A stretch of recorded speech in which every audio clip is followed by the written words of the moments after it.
My next guest is America's accountant. He might have some ideas. I'm sure he does. Please welcome into the show Mr. Dan Geltrude, coming to us from Nutley, New Jersey. Dan, thanks for being on. This is one of those things that it's probably a better debate to debate how long it will take labor and wages to come down than guess on how long this recession is going to be. Well, I think that we're going to be in this situation for some time here, Scott. And let me add on to what you were talking about related to the stickiness of inflation and why it's there to start with. So I agree with you 100% that it's a combination of federal spending as well as the tight labor market. And these two are so interrelated. Why?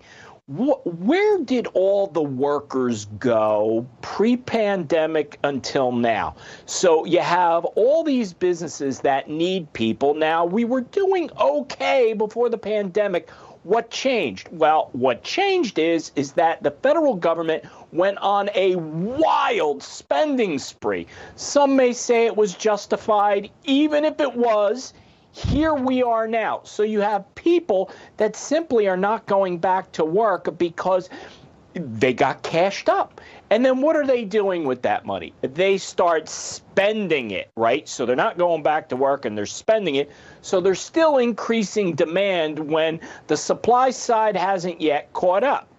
Now, businesses having to pay more to get workers, well, unless we have a flood of new workers coming into the marketplace, which I don't see, Scott, then wages are going to stay inflated. And that is a real driver behind why stuff costs so much. So that's why we're in this spiral, and it's not so easy to get out of it. That's why I like having sometimes Jim Urio on the show, because he's got a restaurant, and that's a great example, right? Those wages go up in the back, in the kitchen. They keep going up in the kitchen. And then when maybe inflation does tail off a little bit in the front room for prices and some of the commodities he has to deal with, he can't walk back in the kitchen and tell everybody he's going to give him a wage cut. It's not going to happen. So go ahead.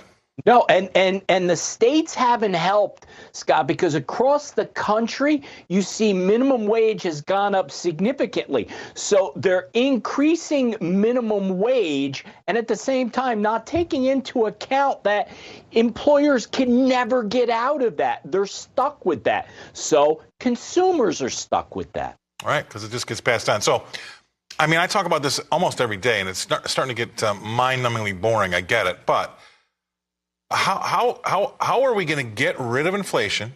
The Fed says they have to bring up the unemployment rate, right? They're going to have to do that, aren't they? I mean, there's no way they're going to get rid of inflation with an unemployment rate of 3.5%.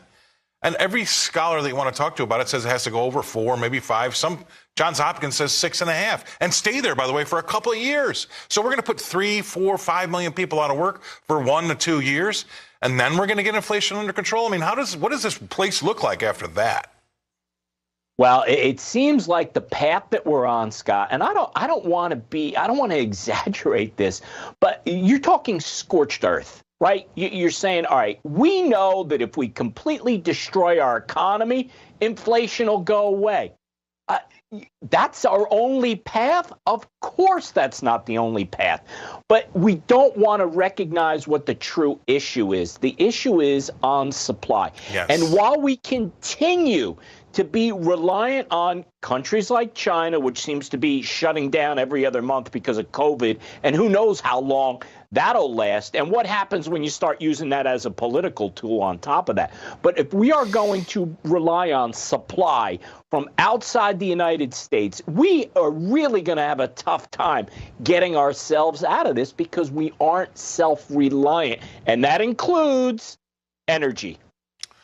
Right, and so so the viewers understand, to make it crystal clear, and correct me if you think I'm wrong anywhere here, but we've, since the pandemic started, we've dumped $8.2 trillion, $8 to $9 trillion into the economy, right? That's what we've dumped in there. Well, that's a lot of money to be sloshing around going after the same goods and services.